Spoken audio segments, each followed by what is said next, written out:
Race లో ఎవరైనా fast గానే వెళ్తారు కదా.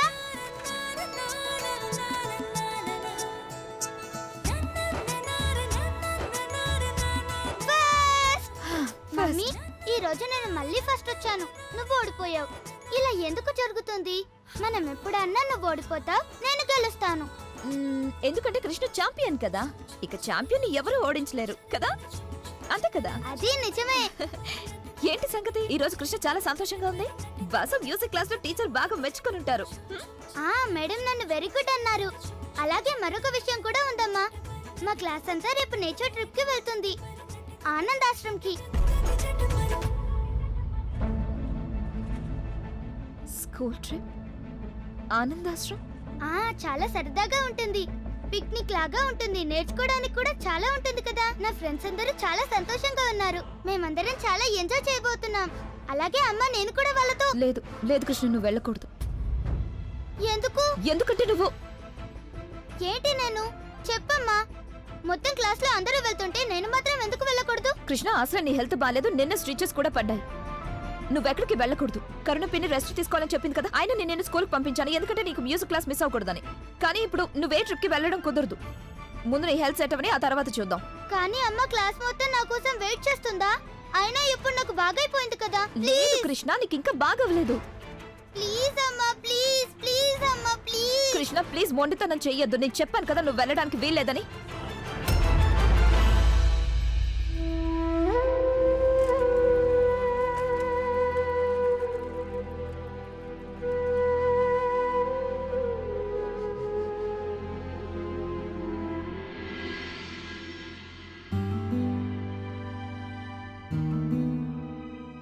నన్ను పిలిచావనానమ్మా? రా ప్రదీప్, ఇదిగో చూడు, మీ అమ్మ ఫోన్ చేసింది లండన్ నుంచి. సాగర్ ఇక్కడికి రావటానికి ఒప్పుకున్నాడు. నిజంగానా? ఎంతకంటే సంతోషించాల్సిన విషయం ఇంకే ఉంటుంది. నేను మామ్ని అలాగే సాగర్ని చాలా మిస్ అయ్యాను నానమ్మా. వాళ్ళు వస్తానడం మంచిదైంది. మరి నాన్నతో ఏమని చెప్తావు? ఆయనకి తెలిసిందంటే ఆయన ఎలా రియాక్ట్ అవుతారు? నువ్వు నిరంజన్ గురించి కంగారు పడకు ప్రదీప్, నేను చూసుకుంటాను. నీకు తెలుసా, నాకిప్పుడు మరొక విషయం గురించి కంగారుగా ఉంది. దేని గురించి? సాగర్ ఒక షరతు పెట్టాడు, వాడిక్కడ మన ఇంట్లో ఉండనని. ఇక్కడ కాకపోతే ఇంకెక్కడ ఉంటారు? అలా ఎందుకు చెప్పెడతాను? అరే, ఆ జోయ వల్ల ఇంక దేనివల్ల? వాడన్నాడు ఎక్కడైతే ఆ జోయ ఉంటుందో నేనసలు ఆ ఇంట్లోనే అడుగు పెట్టను అని. అయినా వాడు తప్పుగా ఏమనలేదు, కరెక్ట్గానే అన్నాడు. నువ్వు కంగారు పడుతున్నానమ్మా. సాగర్తో నేను మాట్లాడతాను, అర్థమయ్యేలా నేను నచ్చెప్తాను తనకి. లేదు, నా మాట తప్పకుండా వింటాడు. వాడస్సలు ఒప్పుకోడు ప్రదీప్. నాకు మన సాగర్ గురించి చాలా బాగా తెలుసు. ఎందుకంటే వాడి మనసులో ఆ జోయ మీద చాలా ద్వేషం ఉంది. సరే, ఒకవేళ వాళ్ళకి ఇక్కడ ఉండాలని లేకపోతే వాళ్ళకి హోటల్లో రూమ్ బుక్. వద్దు వద్దు ప్రదీప్, నా మనవడు నా కోడలు హోటల్లో? లేదు లేదు, నేను వాళ్ళని హోటల్లో ఉండనివ్వను. నానమ్మా, మరి వాళ్ళు ఆశ్రమంలో. గోవిందయ్య గారు ఎక్కడ? గోవిందయ్య గారు, చెప్పడమ్మగారు. ఆశ్రమానికి ఫోన్ చేయండి. వాళ్ళకి చెప్పండి మాధవి ఇంకా సాగర్ అక్కడే ఉంటారని. అలాగే వినండి, మన ఇంట్లో ఉన్న దుప్పట్లు, తిళ్ళకి వేసే కవర్లు, అలాగే రగ్గులు అవన్నీ ఆశ్రమానికి పంపించండి. అలాగే, నేను ఇప్పుడే ఫోన్ చేస్తాను.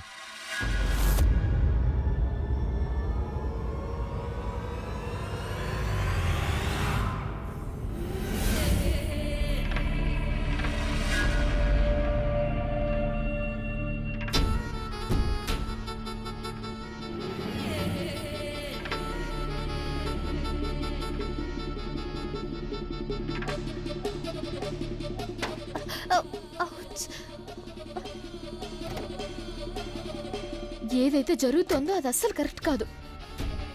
ఏంటి దాని అర్థం? ఏం కరెక్ట్ కాదు? సాగర్ వాళ్ళ అమ్మతో కలిసి ఇక్కడికి రాకూడదు. నిన్ను నువ్వు ఎందుకు బాధ పెట్టుకుంటున్నావు జోయా? ఏదో చూపించు. ఏం తగ్గలేదుగా? దూరంగా ఉండు, నాకు పిచ్చి పట్టిందా నీకు? అసలు నేను టెన్షన్లో ఉంటే మధ్యలో నువ్వు. టెన్షన్ ఎందుకు? అరే,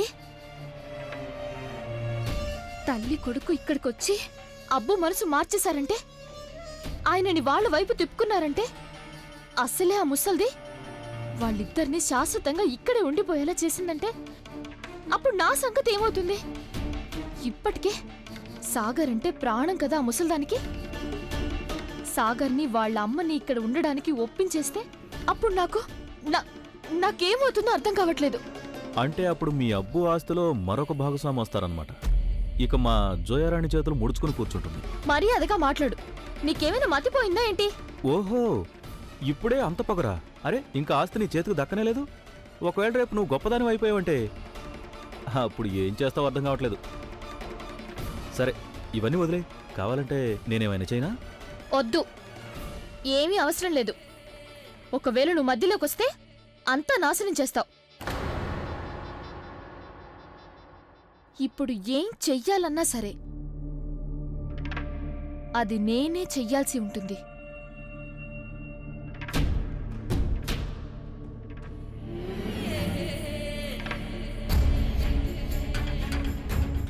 ఇదే అసలైన ప్రాబ్లం జోయారాణి. నీకు నా మీద అస్సలు కొంచెం కూడా నమ్మకం లేదు. అరే, నా మీద వదిలేయచ్చు కదా. నేను నీ సమస్యలన్నింటినీ ఇలా ఒక్క చిటికలో దూరం చేసేస్తాను. ఇప్పుడు నేను చేసి చూపించాల్సిందే. అప్పుడే నీకు అర్థమవుతుంది నేనేమైనా చేయగలను అని. రానివ్వు ఆ సాగర్ని.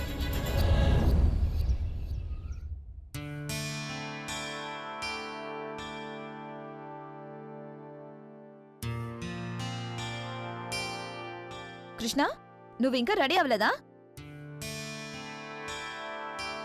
అమ్మా, ఈ రోజు స్కూల్కి వెళ్ళేది లేదుగా. నేను నీకు చెప్పాను కదా ఈ రోజు స్కూల్లో అందరూ పిక్నిక్ వెళ్తున్నారని. మరి నువ్వు నా బ్యాగ్ ఎందుకు ప్యాక్ చేస్తున్నావు? అలాగే పిన్ని, నువ్వు నా లంచ్ బాక్స్ ఎందుకు రెడీ చేస్తున్నావు? నువ్వు స్కూల్కి వెళ్తున్నావని మేమెప్పుడన్నా? నువ్వు నీ ఫ్రెండ్స్తో కలిసి పిక్నిక్కి వెళ్తున్నావు కదా. నిజంగానా అమ్మా? నేను వెళ్తున్నానా? ఖచ్చితంగా వెళ్తున్నావు. ఇక వెళ్ళి త్వరగా రెడీ అవ్వ, లేకపోతే బస్ మిస్ అయిపోతుంది. Thank you, thank you, thank you. Welcome welcome. వెళ్ళి త్వరగా వెళ్ళి రెడీ అవ్వు.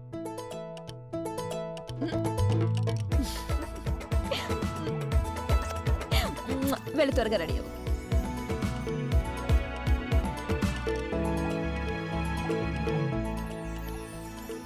అక్క, నువ్వు కృష్ణని పిక్నిక్ అయితే పంపిస్తున్నావు, కానీ నీ మోహం చూస్తే అర్థమవుతుంది నువ్వు చాలా టెన్షన్ పడుతున్నావని. గంగక్క, కృష్ణ గురించి నీ మనసులో ఇంత భయం ఉన్నప్పుడు తనని పంపించాల్సిన అవసరం ఏమొచ్చింది చెప్పు? కరుణ, కృష్ణ మిగతా స్కూల్ పిల్లలతో పిక్నిక్కి వెళ్ళాలని నేను కోరుకుంటున్నాను. నేను ఆల్రెడీ చెప్పాను కదా, నేను కృష్ణ నుంచి తన బాల్యాన్ని ఎప్పటికీ లాక్కోలేను. ఒక తల్లిగా నాకు భయంగా ఉంటుంది, కంగారుగా అనిపిస్తుంది. మనసులో విచిత్రమైన ఆలోచనలు వస్తాయి, ఎప్పుడు ఏం జరుగుతుందో అని. కానీ నేను నా భయం కారణంగా కృష్ణని ఇంట్లోనే బంధించుంచలేను కదా. నువ్వు తన మొహం చూసావా? పిక్నిక్కి వెళ్ళొచ్చనగానే సంతోషంతో తన మొహం మెరిసిపోయింది. కృష్ణ చిరునవ్వు తన సంతోషానికి మించి నాకేది ఎక్కువ కాదు.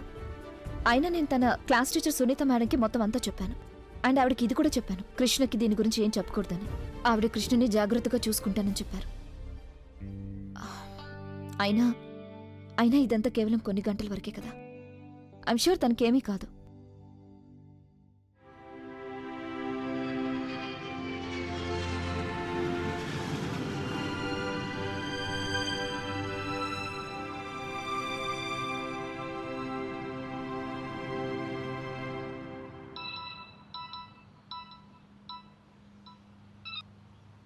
చెప్పున్నానమ్మా. చిన్నా, వచ్చేసావు బాబు. నేనెప్పటినుంచో నీకు ఫోన్ చేస్తున్నాను. బండిలో కూర్చునుంటావు కదా. లేదు, ఇంతవరకు కారే రాలేదు నానమ్మా. చాలాసేపటి నుంచి మేము వెయిట్ చేస్తున్నాం ఇక్కడ. బండి రాలేదా? కానీ నేనైతే ప్రదీప్కి చెప్పాను డ్రైవర్ని విమానాశ్రయానికి పంపించమని. ఇంకా రాలేదా? చూడు చూడు, ఒకసారి సరిగ్గా చూడు. నాన్నే వద్దని చెప్పుంటారు. నాన్నెందుకు వద్దంటాడు? సాగర్, నువ్వు పొరపాటు పడుతున్నావు. అయినా నిరంజన్ అసలు ఇక్కడ లేడు కదా, వాడు ఢిల్లీకి వెళ్ళాడు పని మీద. నాకు అనిపించింది నేను చెప్తున్నాను నానమ్మా. నాన్న ఢిల్లీ నుండి డ్రైవర్కి ఫోన్ చేసి చెప్పుంటారు, ఎయిర్పోర్ట్కి వెళ్ళొద్దని చెప్పుంటారు. ఇదేమంత కష్టమైన పని కాదు కదా.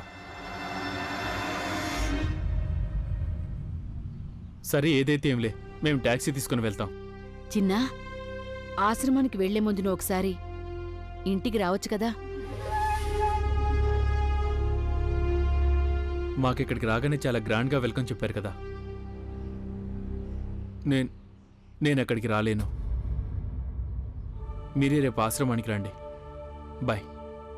విచిత్రంగా ఉంది. ఈ డ్రైవర్ మొహం చూస్తేనే నాకు అస్సలు నచ్చదు. ఎందుకు పెట్టినట్టు వీణ్ణి?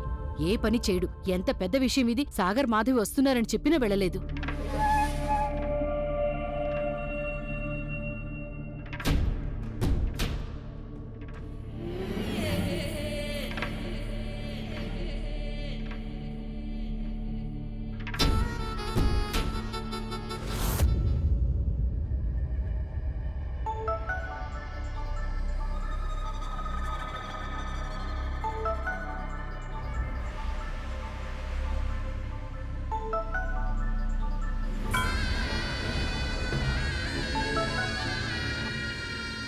మేడం చెప్పండి.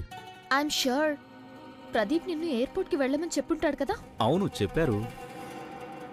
ఇక నాకు ఏమనిపించిందంటే నేను టైంకి ఎయిర్పోర్ట్కి వెళ్ళకపోతే సాగర్కి మరొక అవకాశం దొరుకుతుంది కదా వాళ్ళ నాన్నని ద్వేషించడానికి.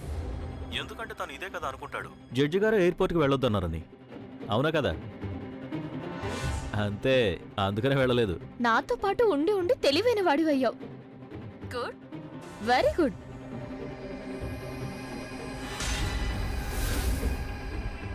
నువ్వు నాకు అవకాశం ఇవ్వలేదు జోయారాణి. లేకపోతే నేను నీకు చూపించేవాణ్ణి నేను ఎంత తెలివైన వాణ్ణి అని. సరేలే, ముందు ముందు చూస్తూ ఉండు ఏం జరుగుతుంది అని. పదండి పిల్లలు, అందరూ త్వరగా పదండి. పద.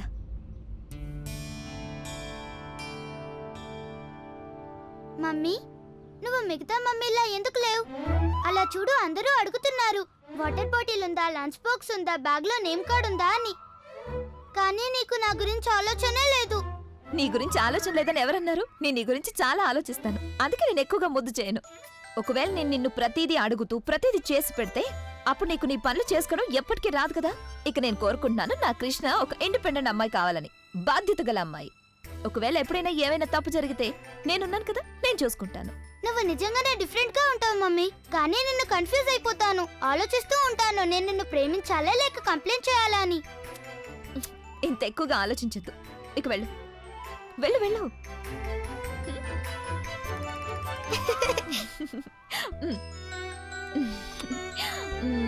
గో.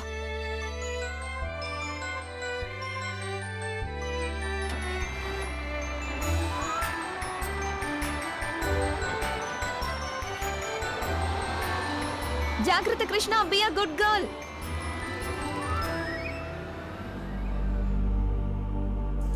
ఏమంటున్నారు మీరు? ఎందుకు రానంటున్నారు? ఎక్స్ట్రా అయితే అవుతుంది కదా సార్. ఆ ఊరు సిటీకి చాలా దూరంగా ఉంటుంది కదా. పైగా తిరిగి వచ్చేటప్పుడు మాకు ప్యాసింజర్స్ కూడా ఎవరు దొరకరు. ఒక్క నిమిషం. పిచ్చివాళ్ళ కనిపిస్తున్నాను నేను మీకు? మేము ఇంతకు ముందు ఇక్కడే ఉండేవాళ్ళం, మాకు మొత్తం అంతా తెలుసు. ఎక్కడికి వెళ్ళడానికి ఎంత అవుతుందో, అలాగే ఇక్కడి నుంచి వెళ్ళడానికి ఎంత ఛార్జ్ చేస్తారో కూడా మాకు తెలుసు. సాగర్, ఏదేదో మాట్లాడుతున్నాడు ఇతను. వదిలే, ఆశ్రమానికి వెళ్ళాలి కదా. సరే బాబు, నువ్వు అడిగినంత అరే ఇస్తా. కానీ ఎక్కువ కదమ్మా. సాగర్, సామాన్లు పెట్టు బాబు. ప్లీజ్ వీటిని తీసుకెళ్ళండి, కారులో పెట్టండి.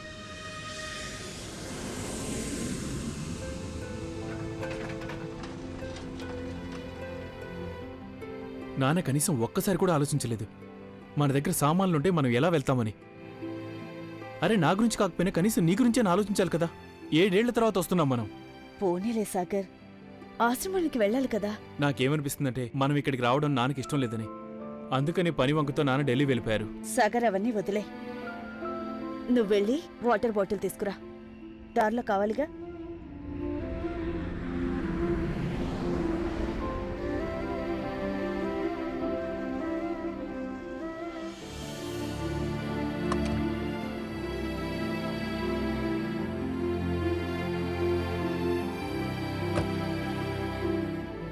బాబు 2 వాటర్ బాటిల్ ఇవ్వు.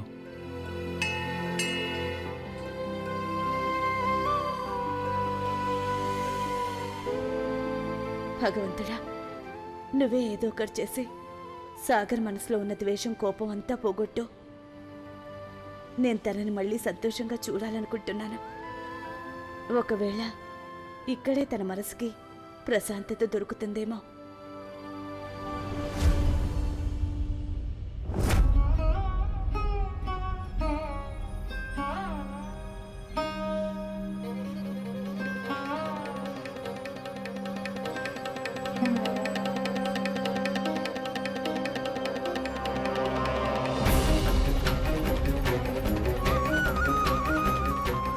యాపిల్ అమ్మా, యాపిల్, తాజా Apple.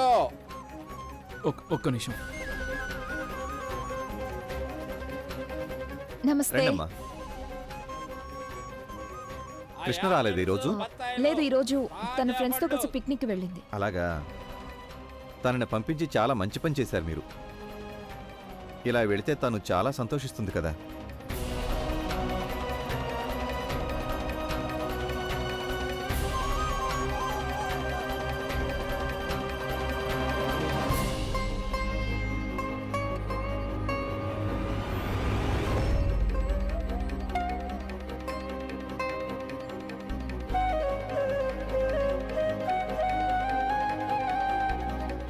Thank you. Water bottles ఇవ్వండి.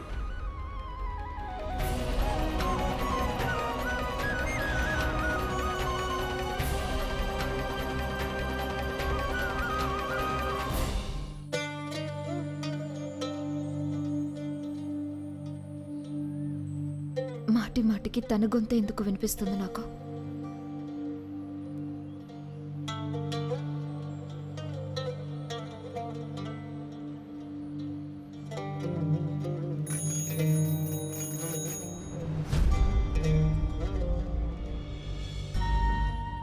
నో గంగా, తెలుసు నాకు. ఈ ఊరి ప్రతి మూల నీ జ్ఞాపకాలున్నాయి. వీచే ప్రతి గాలి నువ్వు ఇక్కడున్నావని నాకు చూపిస్తుంది. కానీ నేను నిన్ను అసలు వెతకను, అలాగే నిన్ను కలవను. నాకు నేను ప్రామిస్ చేసుకున్నాను, ఎప్పటికీ నీ కోసం తిరిగి చూడను అని.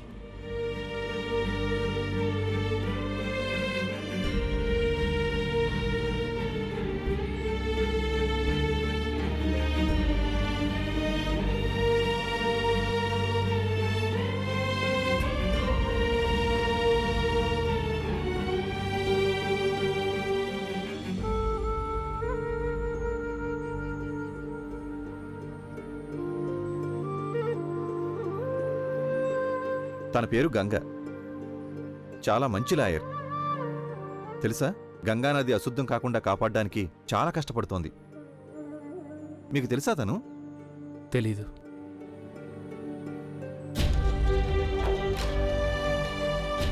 నాకు తన గురించి తెలుసు అని అనిపించేది, కానీ చాలా త్వరగా తెలుసుకున్నాను అది నా అపోహ అని. నాకు ఈ అమ్మాయి తెలీదు, తెలుసుకోవాలని కూడా అనుకోవటం లేదు.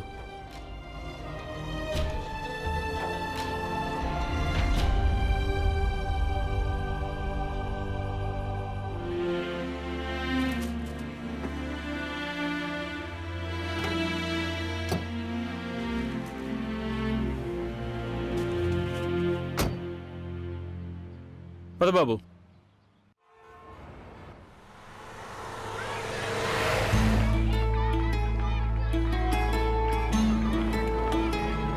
వీళ్ళు స్కూల్ పిల్లలు బాబు.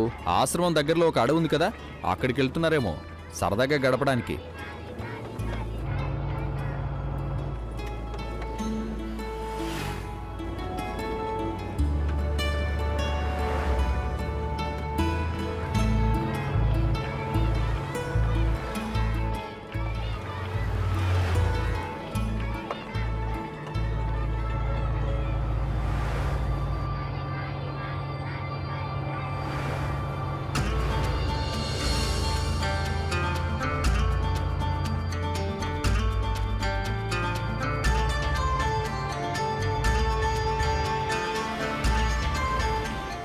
సాగర్, సాగర్ ఏం చేస్తున్నావు నువ్వు? మమ్మీ, ఇంతటి చల్లగాలి వస్తుంది. ఆ గాలి మొహానికి తగులుతుంటే చాలా బాగుంది. నువ్వు ఉన్నావే, చిన్నప్పుడు కూడా ఇలాగే చేసేవాడివి, ఇప్పటికీ అలాగే ఉన్నావు. చేయి లోపల పెట్టు. అరే పర్లేదు, నాకేమి కాదు. కృష్ణ, బయటికి చేయి పెట్టొద్దు. వచ్చిపోయే వెహికల్స్ వల్ల నీకు దెబ్బ తగులుతుంది. కానీ మేడం, గాలి చాలా చల్లగా ఉంది కదా, మొహానికి తగులుతుంటే చాలా బాగుంది. వద్దు, నేను చెప్పాను కదా.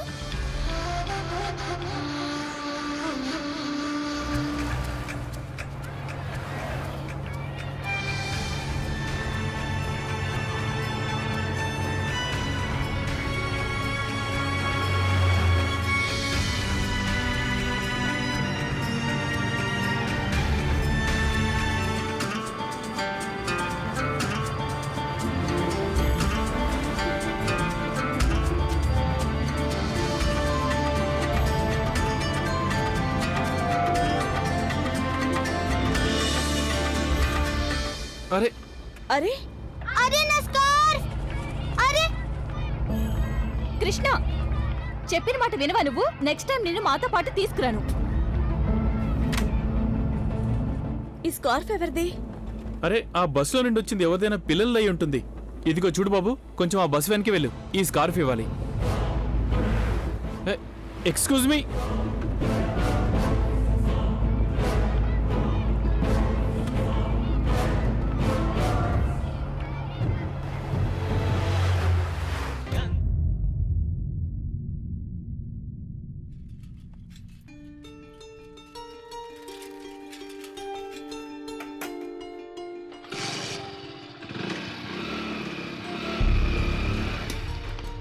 ప్రదీప్ బాబు ఈ టైంలో ఇక్కడ, ఈ టైంలో ఇంట్లో ఎవరు ఉండరని తనకు తెలుసు కదా.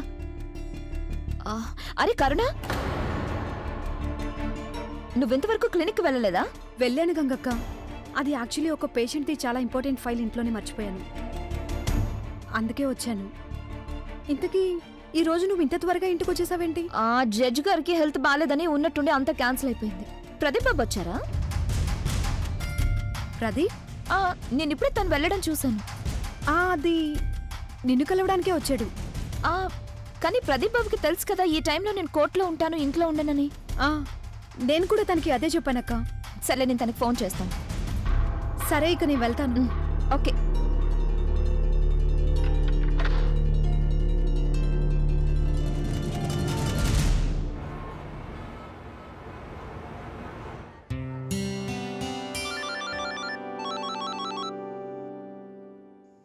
గంగా, చెప్పు గంగా. నువ్వు నాకు దొరికిపోయావు తెలుసా?